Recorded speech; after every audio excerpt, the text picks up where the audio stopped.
English is your second language or you're listening from Asia, I'll speak slow and clear so you can better understand. If you're watching after seeing a post in one of the Asian newspapers, I'd suggest you carefully listen to what I have to say before contacting me. I'm sure many will find this content somewhat controversial, but if you listen to all of what we're about to say, it will make perfect sense by the end. I'll open this video up for comments, but they'll be reviewed for ethics before being published. Over the past 12 years, I've been both a Christian and a Buddhist, which might be rather shocking to Christians listening, but I will soon go into detail about that. The motivation and impetus for this video all started last November when I was helping a personal friend drive both of his vehicles from Salt Lake City to Dallas. On both trips, which were only about a week apart, I endured 2 near-death experiences. Later, it was estimated that during the first trip, I had a 50% chance of survival, and on the second treacherous trip, there was only a 10% chance. Needless to say, I should not be living today, and this experience has profoundly changed my life. Please allow me to explain what happened. Because my friend had sold his house and had already secured a new home in Dallas, there was only a week's time to get his vehicles transferred over 1,200 miles. Paying to have an auto transport company would have cost almost $3,000, so I decided to sacrifice my time and drive his first car, then his truck, halfway across the country. Once both of these trips had started, there was no turning back. We were under a time crunch. Little did I know was that I was literally sacrificing my life when I decided to sacrifice my time. So to begin, let me describe the first trip. We were driving a high-performance Mustang GT. The first half of the 2-day trip would be to Laramie, Wyoming, across Interstate 80. And it's one of the most dangerous interstates in the country, by the way. There were no problems the first day. We even checked the weather before, and there were no snowstorms in the forecast. But on the second day, we left Wyoming on our way down Interstate 80 East toward Colorado. But as we were about to arrive in Cheyenne, we were shocked to see the Interstate 80 was closed, eastbound. Okay, I-80 has these huge gates with flashing lights. They were closed and they routed us off the freeway. So we followed Google Maps southbound toward Denver. As soon as we started south, it began snowing pretty bad. Then we saw an overhead freeway sign that said, "Warning, winter snow advisory." This is when the fear started to hit me. It was somewhat of a shock because the forecast didn't call for snow, and we knew the 2-wheel drive Mustang couldn't handle that type of road condition. Because of the bad weather, Google Maps started to malfunction and took us down a narrow country road that was so snow-covered that it became a whiteout condition. We were not sure where the edge of the road even was. Then we ended up on an unpaved road as we started struggling to find our bearings. At that time, we started to severely lose traction and began sliding backwards in an area that was filled with hills. I made a quick decision to turn around because we were starting to get stuck in the drifts. and they were nearing about 10 inches deep at the time.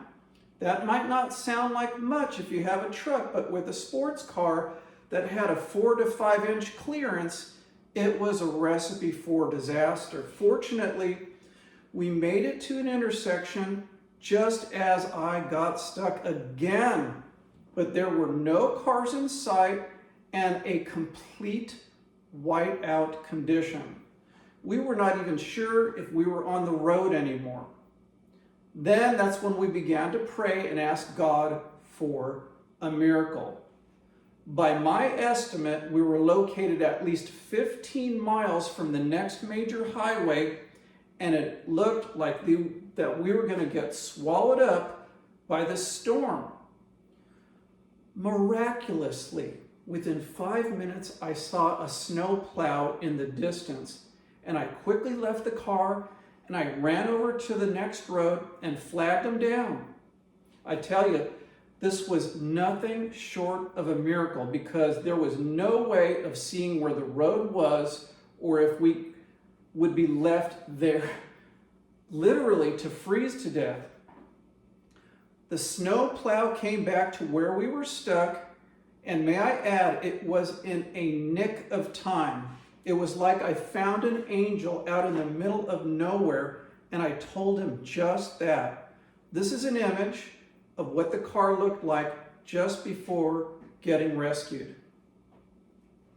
Anyway, the snowplow operator cut a 12-mile path to get us to the next highway where other snowplows were running. We followed him at 15 miles an hour and were thanking God the entire way, but with great fear in our hearts that we might get stuck again. Google Maps started working again, so we located a small hotel to stay at because the next interstate was completely shut down, which was I-80 eastbound. Another problem was that the hotel driveway was covered with over a foot of fresh snow, and it looked nearly impossible to enter. Plus, it was uphill for about 100 yards. We didn't have any other options, so we left the highway, gained some speed, and hit that driveway at about 30 miles an hour, all the while fishtailing and sliding from side to side. The second miracle was that somehow we made it to the top of the driveway where the hotel was. Interestingly, we don't remember that entire 100 yards because we were so filled with fear and adrenaline that it's almost as if an angel picked us up and dropped us at the hotel entrance. We got out and walked up to the hotel, and a small group of people that were watching mentioned that they couldn't understand we even made it to the hotel in such a severe storm. That evening, when we were watching the news, we discovered it was the worst November snowstorm in a 25-year history around the Denver area. It snowed for 20 hours, and there were accumulations in excess of 3 feet. That was the first of 2 treacherous trips, and it was the less dangerous of the 2. There's much more to that first story, such as many large semi-trucks veering into our lane while we were passing them, but let's move on to the second snowy disaster. This was a 120-mile section of I-80 East that I drove, and it was such a horrible memory that it will be burned in my memory forever. On this occasion, we were not in a sports car, but a small 4-wheel drive truck. So you would think we would have been safer, but that was far from the case. Like before, we checked the weather the day before, and there was supposed to be a very light dusting of snow, less than an inch. We could handle that, but nothing serious. In the morning, we awoke to a tragic sight of over 3 inches covering the roads and the truck that we were driving. He had already moved out of the house. Okay, so again, we had no other choice than to hit the road and hope for the best. Again, we entered the very dangerous I-80 east toward Laramie, Wyoming, and things looked okay. In fact, for the first hour or so, there was less snow on the road, and it appeared as if we were going to be all right. That was until we hit a little city called Rock Springs, Wyoming.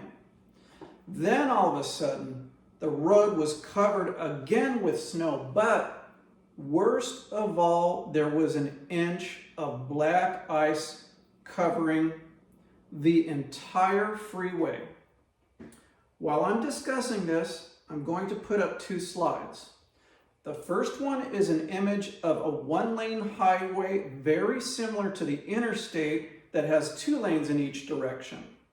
It's a close-up so you can get an idea of what it looked like. The second picture that you'll see is the actual ice-covered interstate from a distance.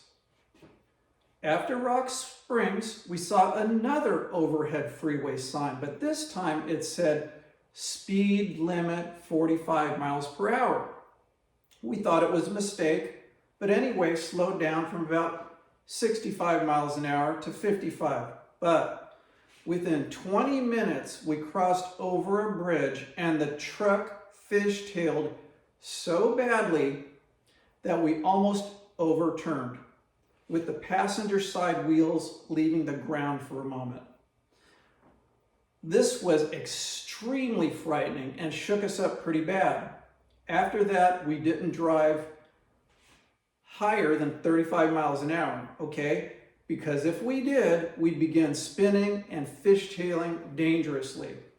All I could say is, protect me, Jesus, protect me, Lord, save me, God.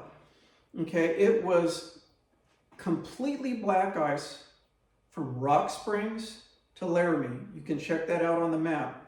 And the skies turned very dark gray, and more snow started to fall on an already dangerous interstate. Okay, that very few trucks were bold enough to travel on, and not a single car in sight. The freeway honestly should have been shut down, but it must have been overlooked, or maybe the conditions were so bad that the road crews couldn't drive out to shut the gates. Anyway, if you've ever driven this stretch of I-80, you'll remember you have to pass over 3 mountain ranges, each having the same sign, the same name, and the same sign at the top that says something similar to Continental Divide, 7,000 feet. After you reach about 6,000 feet, that section of the mountain has a climate all its own, even more dangerous with more snow and ice. When I reached the first Continental Divide, white-out conditions began again, with snow falling horizontally across the freeway. At the top of each mountain, each Continental Divide, you'd see scores of semi-trucks that were parked. But we didn't have the luxury of having a sleeper cab and 100 gallons of diesel fuel to wait out the storm. Plus, it lasted 2 days, and we would have died in the cold waiting for help. I slowed to a crawl of just 20 miles an hour. As we kept going down the freeway, the few semi-trucks we passed seemed to want to run us off the road out of spite. As soon as we began passing them on the left, they would move over into our lane. This didn't happen just a few times, but we could not count how many times this happened, maybe up to 50 or 60 times. It was frightening and totally threatening, to say the least. When added to the black ice situation, it made this stretch of highway virtually impossible to drive. I had never been so scared in all my life. It was truly a nightmare come to reality. Demon truck drivers and a demon storm that lasted almost 4 hours. There were so many slanted inclines that I thought for sure I was a goner. Not only did we have to climb mountains in a truck that couldn't handle the trip, but at times the hills had diagonal angles up to 7 or 8%. So we had to both climb and wind around mountains at dangerous sideways angles with 2,000-foot ravines on the passenger side. We were therefore caught in another freak storm that was never supposed to happen at that time of year. Like before, we found ourselves not calling out to Buddha, but saying, "Jesus, protect us. Forgive us of our sins, Lord. Save us from death, God. We believe you. We trust you. Help us, Lord. Let us survive this. We are your children." Finally, after nearly a 4-hour-long nightmare, we arrived at a gas station in Laramie, miraculously.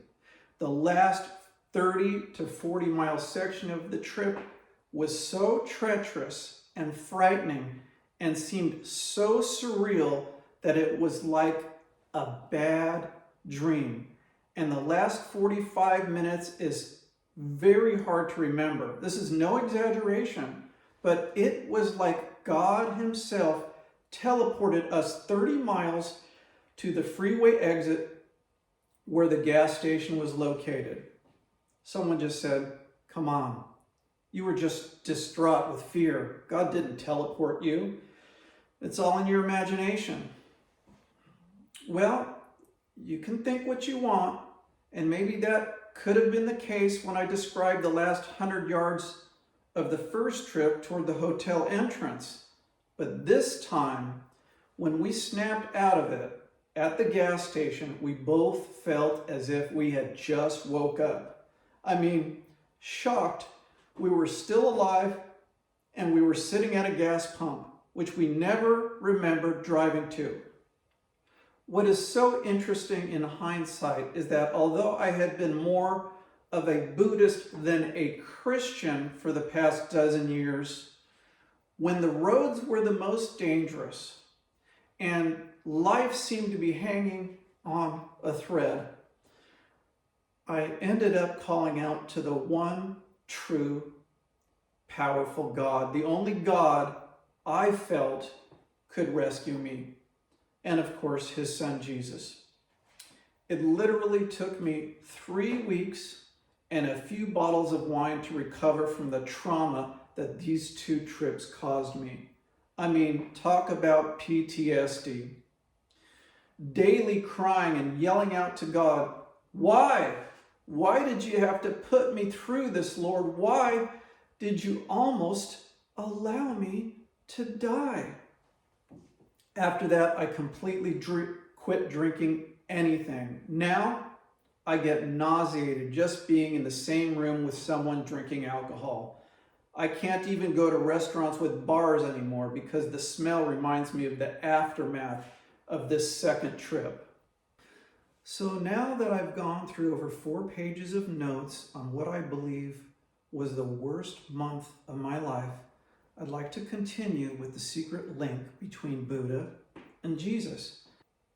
As a prerequisite for completely understanding this presentation, I'd like to direct you to a video I created last year entitled 8 Roads to Buddhist Heaven.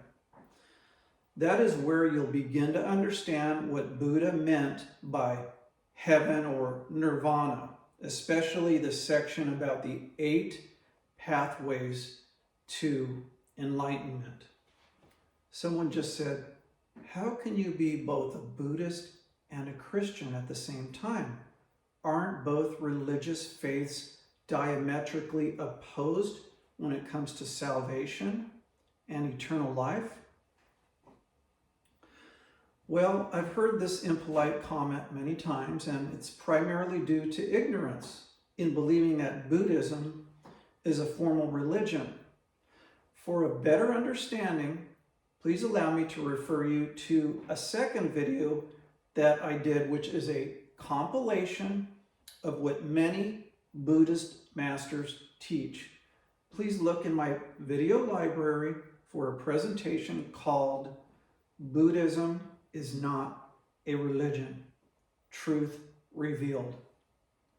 From the beginning, you'll start to see that Buddhism is a mindset and a state of being, even a philosophy, but not a religion comprised of certain prayers, practices, or religiosity. It was surprising to see how many Buddhists I have met in my life over the years that were not aware of this either, always thinking they were part of a religious faith.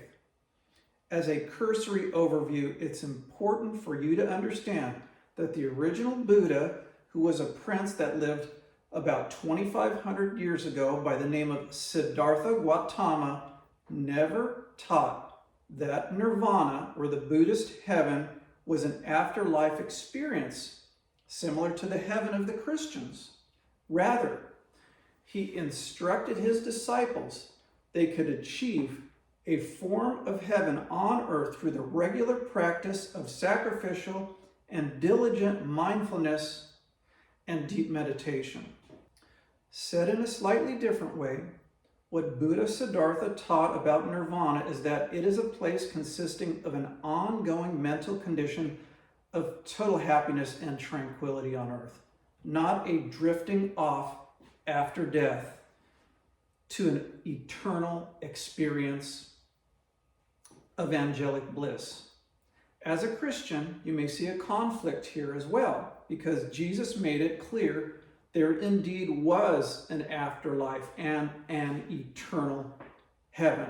And the only way of getting there was through believing in his teachings, believing in him. He said in a few passages that he and God the Father were one, and to get to the Father, you had to go through his Son. Like the Buddha taught, however, Jesus also taught that you could have an amazing and prosperous life while still on earth. He called it the abundant life. Incidentally, the title of Buddha does not mean deity or Lord, but it is rightly translated as enlightened one or awakened one. Sometimes you'll hear people saying Lord Buddha, but that is incorrect and delusionary. The Buddha never wanted to be considered as a deity or a lord. He was rather against seeing the masses dedicating themselves to any god, and considered that was a practice of weak-minded people and a barrier to harmony and living awakened. An interesting point is that Buddha was neither a theist or an atheist, and although he didn't believe in a heavenly God, at the same time he rejected the viewpoints of those who were atheists. He said their denial of God was like a mosquito biting an elephant's foot to try to injure it. He also said that those who were immature will go out and find another idol to replace God. Just like the non-believers today replace God with their careers or upgrading their houses. Although I'm not necessarily suggesting you become a Buddhist and a Christian like myself, you may want to look into the ancient form of Buddhism first, particularly how the first Buddha taught against worshiping images of God. If you want to be an accurate Buddhist, please understand any practice of worshiping and bowing to the Buddha's image goes directly against his original teaching. Again, he never claimed to be deity and never wanted to be bowed to or worshipped in any way. These are all practices that started in the mid-1700s during a time when the Buddhist masters wanted to be intellectual and write doctrine. Sadly, part of that doctrine included group praying, chanting in mantras, and bowing to statues. Again, the first Buddha clearly stated when he was alive that he did not want to be considered a lord, nor to be the object of adoration. He was against group worship of any holy object or God, and against any belief in an eternal leader of heaven. I'd like to mention this is one of the philosophies of Buddhism that I do not agree with, and it certainly conflicts with biblical Christianity. What is interesting, however, is a link to how Jesus humbly portrayed himself on earth, particularly before his resurrection. Other than his final so-called triumphant entry into Jerusalem, where he was riding on the back of a donkey and everyone was yelling out, Hosanna, he rarely allowed anyone to worship him. For the most part, I see the Zen Buddhist teaching very close to the faith of Christianity. For the most part, they follow the original teachings of the Buddha, who was known for being very dispassionate about religiosity, career, money, and wishing for anything. All of these noble qualities are very opposite to the passion for success and greed of the American goal-driven society, and even societies in Asia as well, I might add. For any of you that are listening who subscribe to the laws of manifestation and the law of attraction, please allow me to share that the Buddha would be strictly against these New Age laws, because embedded within that system is a desire for more material wealth or wanting better love relationships and other desires. This practice of deep emotional yearning by demanding the universe to hear and obey you is contrary to true Buddhism's removal of desire, which is the second noble truth of Buddhism, and contrary to avoiding materialism, worldly materialism, and detaching from physical passions. Other than basic life necessities, Buddha Siddhartha allowed no room for your ambitions and desires. That's right, no goal planning or hoping for a future outcome. At its core, this was the first lesson of the Buddha, his initial teaching on life's four noble truths.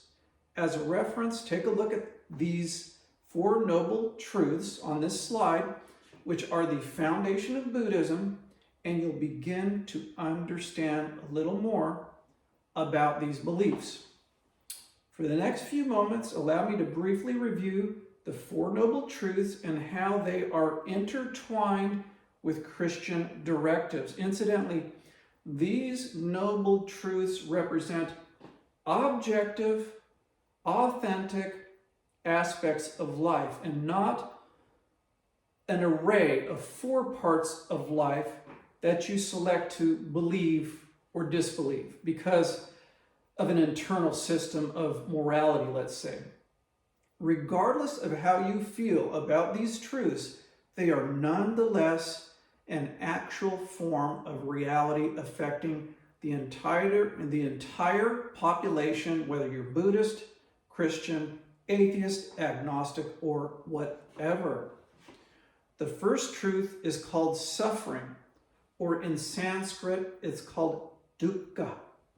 And it is both a highly complicated and a highly simple truth.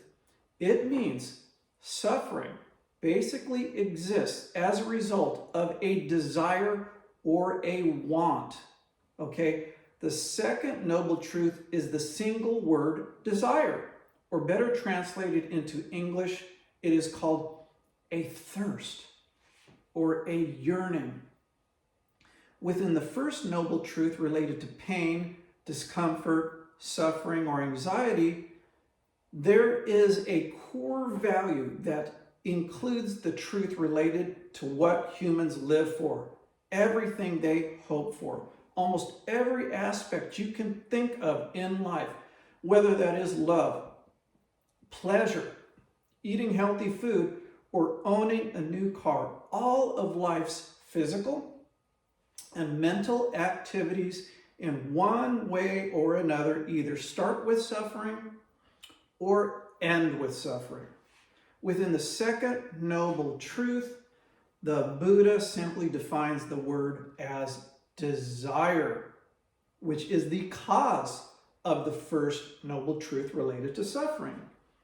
In English, we also translate this word, desire, into thirst, such as in the example of thirsting after something or yearning for something.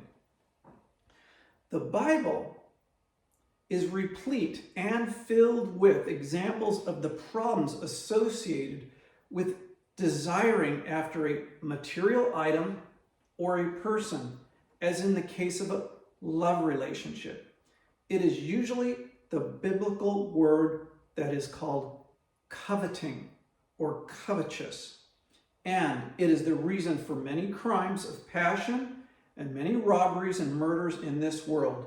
The longing for, yearning for, and desiring for someone or something. It is written that the love of money is the root of all evil, but the Bible also teaches against intense sexual passions, adulteries, and if you're wise enough to search the scripture, you can find references to the evils associated with wanting humans, human trafficking. This teaching perfectly coincides with what the original Buddha taught. Now, the third noble truth, which is the reality of nirvana, heaven on earth. In essence, it is the cure for the first and second realities of life related to desire and suffering. It embodies the good news of a sad, perpetual state of suffering caused by wishing and wanting, meaning there truly is a possible cure we can administer to ourselves. Remarkably, it is one of the most comforting realities we are faced with on the planet today, yet few truly realize this amazing potential for tranquility and comfort on earth. The third truth says it is possible for a human being to bring suffering to an end completely and permanently. This truth was recorded in history as the Buddha's actual life experience after he awakened under the Bodhi tree 2,500 years ago in that location in Nepal, northeastern India. It was there and then that he discovered a mental and physical reality that was free from all thirst, all desire, and all dukkha. He realized the third noble truth, the reversal of all life's discomfort and the entering into pure happiness. In like manner, this is akin to the resurrection that Jesus Christ experienced. He awoke from a death slumber. Also how he reappeared not only to his disciples, but also showed his body to over 500 disciples or apostles. You can read the first book of Corinthians and find that in the 15th chapter if you like. Just like Jesus did during his ministry on earth, through the mastery of prayer and holy diligence to achieve a true relationship intertwined with God's Holy Spirit, the Buddha also achieved something similar. He discovered a perfect reality that is always and everywhere filled with being mindful of the present moment. Are you listening? The present moment. Waking up from a bad dream, then realizing nirvana on earth. He achieved that over 2.5 millennia ago, and we too can find that today through the deprivation and rejection of want and desire, even rejecting future goals and dreams. Another person just said, what about how God teaches us to pray all the time and to place our petition before God's throne regularly? Are we not supposed to pray for our desires and our dreams? I'd like to answer that concern with a strong suggestion to look at the motives of your heart when you pray for those things. Ask yourself if the internal motivation is selfishness, which is strongly taught against in the Bible. And if the answer is yes, then it's a selfish motivation, a selfish prayer, such as for your wealth or for your personal pleasure, or maybe to have someone in your bed. Maybe it's a selfish want to be noticed or recognized, promoted at work. If that's the case, then let me tell you that you are trapped in the world of the first noble truth of suffering caused by the second noble truth of want and desire. When that is the case, you might as well be praying to a brick wall, because Father God has no intention to feed your selfish desires. Lastly, the fourth noble truth is really not a teaching in and of itself. It's like a gateway into how the Buddha instructed his disciples to achieve this blessed enlightenment and nirvana found in the third noble truth. By that I mean, this fourth truth is simply a sign written down that says there exists an eightfold pathway to enlightenment, nirvana, or heaven. Therefore, this fourth truth tells us to study more toward enlightenment. In essence, it's a teaching to undergo the teachings or the lessons found within the intricate yet simple eightfold path. For that reason, okay, take a look at a video in my library called 8 Roads to Buddhist Heaven. In a moment, I'm going to put up a slide regarding these pathways, but please note they are completely unraveled and explained in that video that I'm suggesting. Imagine this wheel is wooden and 8 feet wide. It belongs to a giant yacht that just wrecked. Instead of being vertical and two-dimensional as shown in the slide, in your mind's eye, imagine it is floating horizontal in the ocean, and it is your only way to salvation, or the only way to saving yourself from drowning. What would you do? You'd swim toward it, you'd get on it, hold on to dear life, and paddle like crazy toward shore. So it's easy to see at first glance how closely this eightfold pathway coincides with living a godly life found within Christianity as well, especially if you take the time to take a look to review the other video I'm suggesting.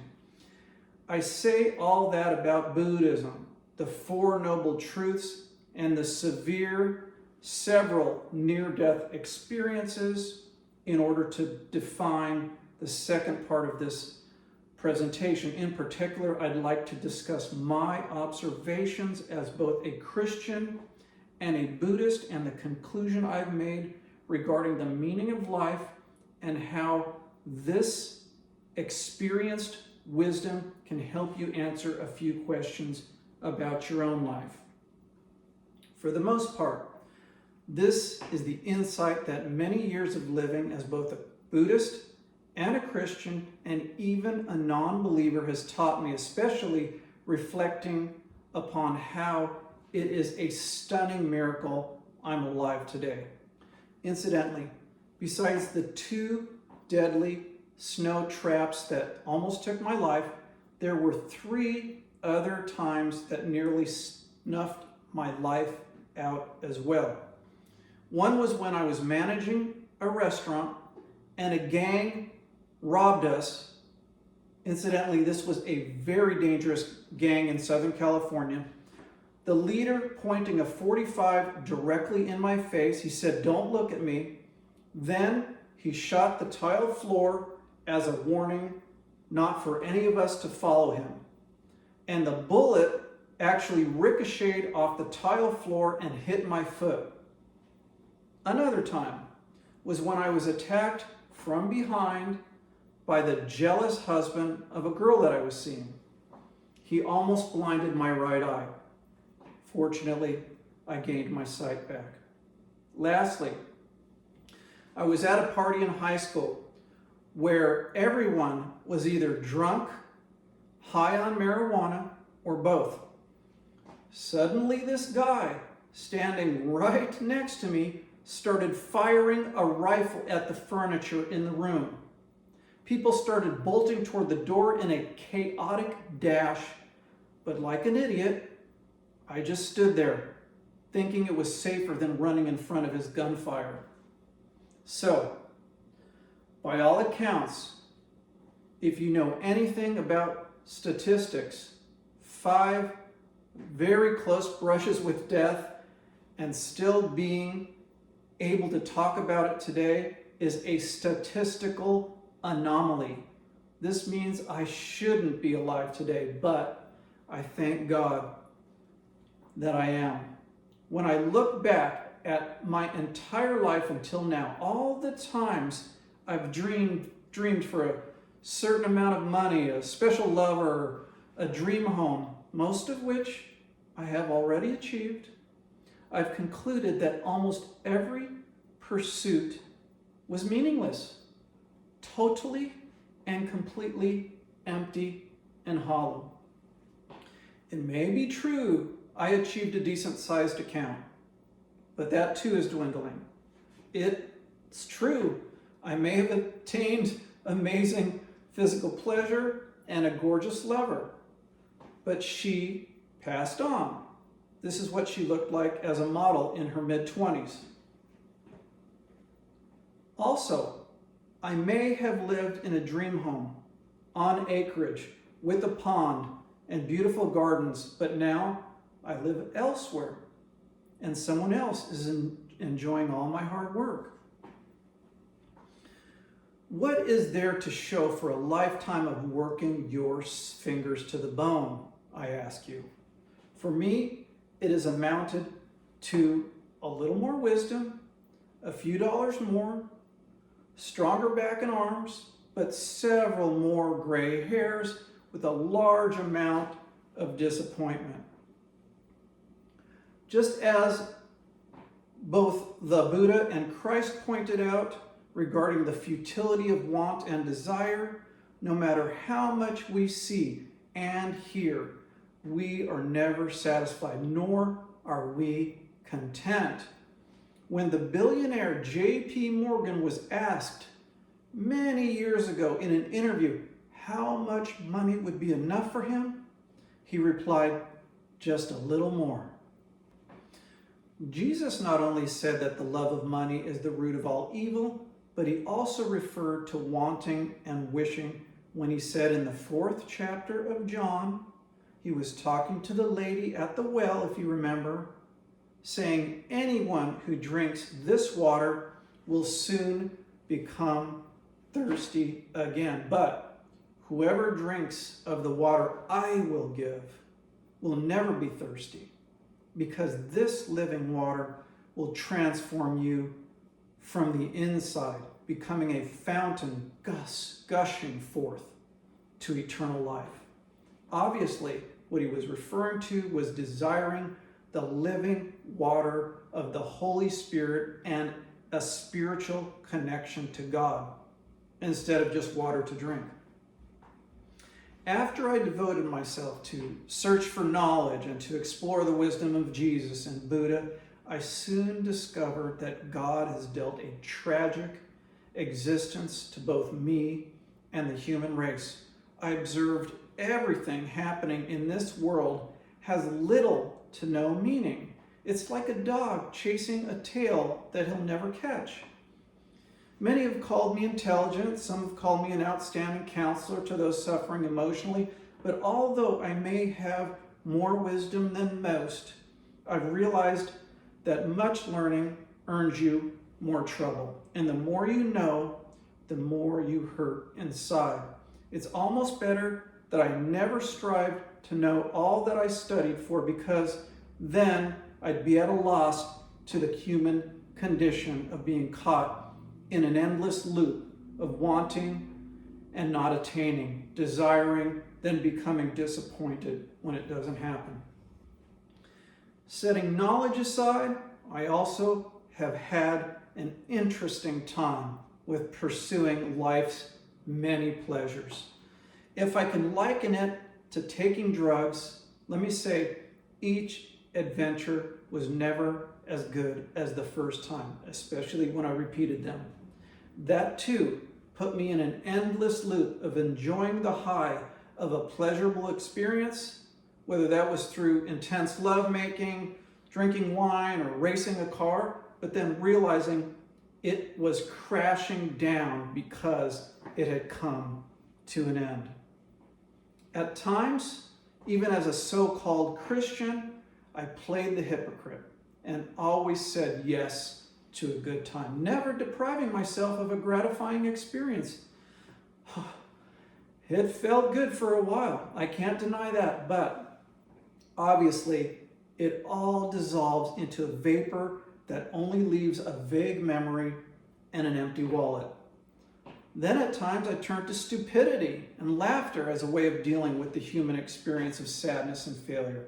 I filled my head with jokes, even bought joke books, watched many comedy movies, but I found that this too was meaningless. Some of the funniest people I have ever met have used jokes and sarcasm as a way to hide a deep pain inside. Along the same lines as comedy, I've sought many forms of other entertainment in my life. I used to live in Las Vegas, and I've seen some of the greatest concerts, singers, dancers, acrobats, and magic performances on the planet. But what do I have to show for it, I ask you, other than a few memories of the excitement? All the experience came at the cost of many thousands of dollars in entertainment tickets and hotel fees. Talking about travel and entertainment, I've visited over 40 states in the US, even traveled internationally. I've stayed at hotels that have exceeded $500 per night and ate meals costing over $200 per plate. What was it all for? Looking back, this too was meaningless and a brainless waste of more than $80,000 if I were to count it all up. Sure, I have a few good memories, but it wasn't worth the prices I paid. I always hear people foolishly saying how much they enjoy traveling, having a bucket list of places they still can't wait to see. Where is the enjoyment, I ask? In delayed and canceled flights, in mid-air collisions, dirty hotel rooms with stains, and broken fixtures, staying next to another room where guests are partying all night, keeping you awake, or finding fleas embedded in your dinner salad? I remember once being on a flight that began to take off only to abort at the last moment because another plane was crossing its path.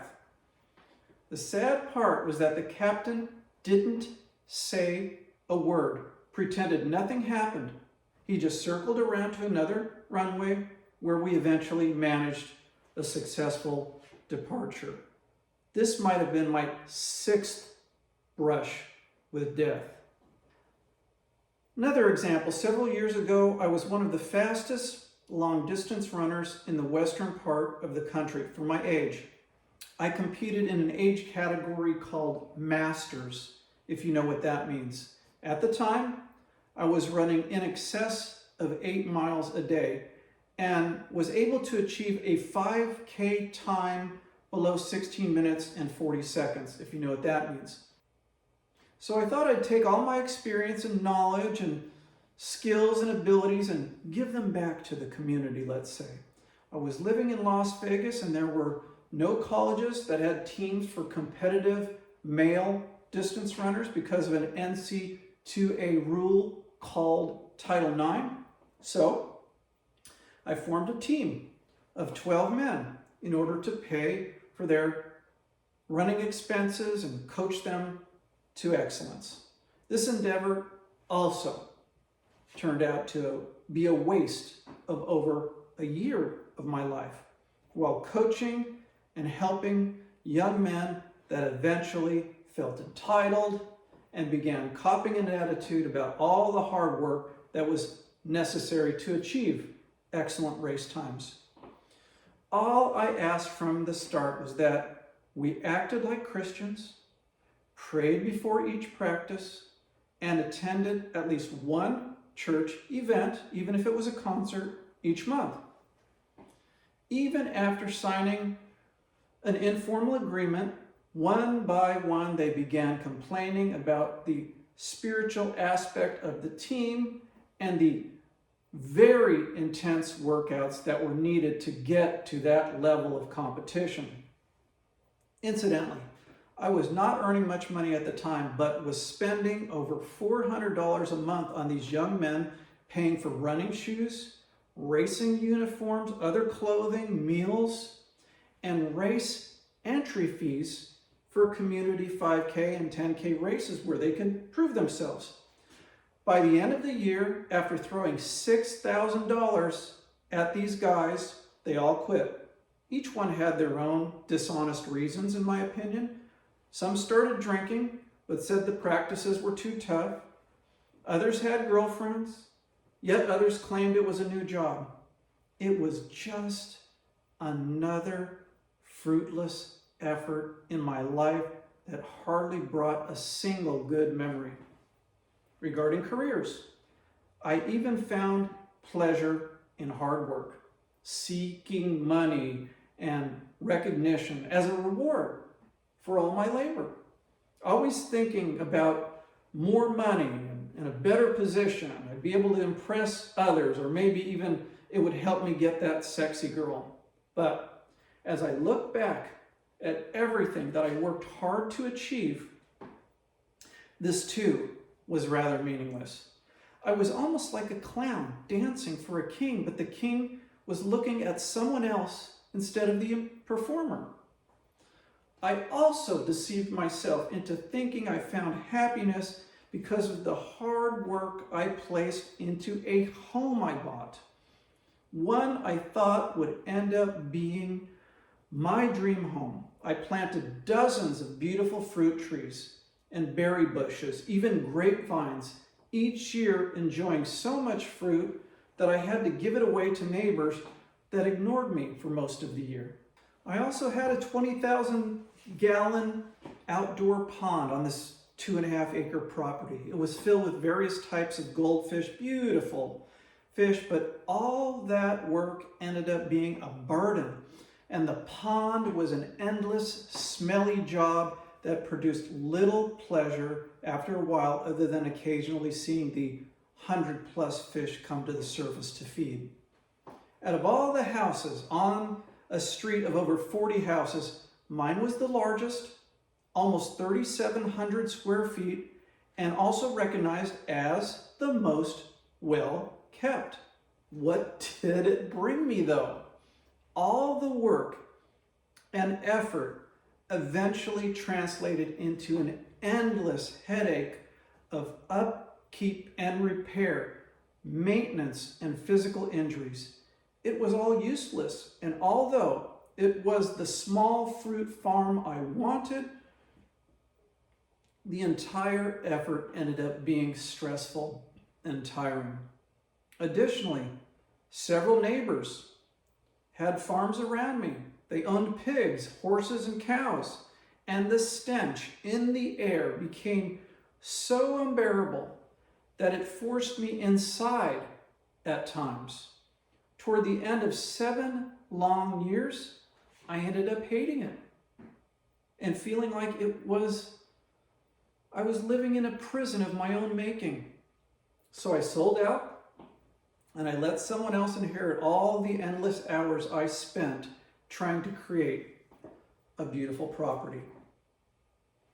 All during this time, I pretended to be a Christian and also mostly held to the teachings of Buddha. But deep down inside, I knew there was a hole in my heart that I was trying to fill with the wrong things, such as this house, or whether those are seeking entertainment or working hard or pursuing other pleasures. I was heading in all the wrong directions. Eventually, I realized that these pleasures and enjoyment were supposed to be from the hand of God and not from my own doing. I realized I could not drink, plant trees, laugh at a joke, or enjoy anything apart from the Lord. God gives wisdom, knowledge, and joy to those who please Him and follow Him.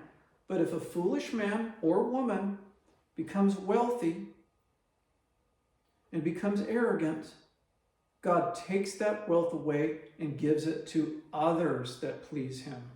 The diligent person that puts God number one, is the person that does not end up chasing their own tail and never catching it.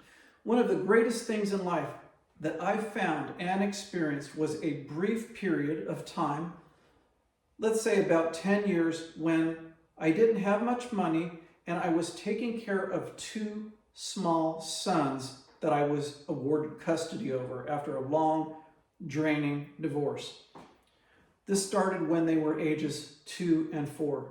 Now, those were the greatest days I've ever experienced, and I'd move heaven and earth to realize them again.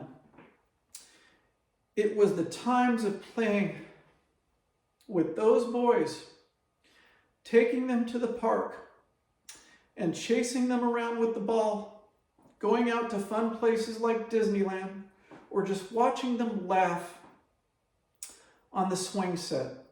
Also when I played hide and seek with them at the house. It was those times which brought me true contentment in life. If I could relive any period of time in my life and put it in a perpetual rewind, it would be that 10-year period without a doubt. There was another brief time in my life when God blessed me with a very special lady and a very special small dog. That lasted about 8 or 9 years, and it was after my sons had grown, but sadly, that too ended. As the old saying goes, even if it's only a man and his dog, 2 are better than 1. They both comfort each other to be better. Just as a woman standing alone does not have a man to protect her, a man standing alone does not have a woman to warm him. And a dog without a good master is indeed a sad pup. Life in general is much better when there is good, honest, and healthy company by your side. Life is much worse when there are greedy, emotionally draining, and hurtful people in your home or by your side. That too is something you can find straight from the Bible, particularly in the book of Proverbs. One of the last points I'd like to make is that I've learned to live as silent as possible in my life now. A silent environment around me. I've learned to live without the constant noise of the television, the complaining politicians and newscasters, the endless time spent, the endless waste of time, I might add, spent on cell phones and computers, and the non-stop mindless chatter of public places filled with drunken or drugged fools. If it means being alone, I prefer being alone than being around noisy electronics or imbeciles spouting out their ideologies. Someone once said that silence is golden. No truer words were spoken. To drive home the point, may I say that the more words you speak, the less they mean. So what good are they? It's far better to stay silent and keep folks wondering than to open your mouth and reveal how little you know. Besides, very few people care what you have to say anyway. They're just waiting for you to shut up so they get a turn to promote their ideas or ideologies. My advice to the young is this: it's amazing and wonderful to be young. Enjoy every minute of it, but not at the cost of your soul or your health. Do many things your young body can endure. Be athletic, run hard and fast, jump high and spike the volleyball, even roll in the grass with the person you love. And if you can't find someone to kiss and hug, choose a little doggy to roll around with and have fun. Don't worry too much about the future. Don't fret over tests or exams. Keep your body healthy. Always exercise and consume clean food and water at all costs, even at the expense of not looking cool. Avoid alcohol and any form of drug. Don't end up like one of my friends that was high and hit a road barrier at 50 miles an hour. His girlfriend was instantly killed. And although he walked away from it, he had to walk directly into jail for involuntary manslaughter.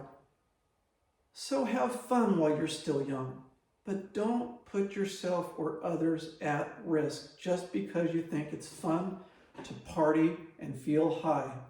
It only takes one mistake, one drunken evening to end your life or somebody else's. May I ask, where is the fun and games in that?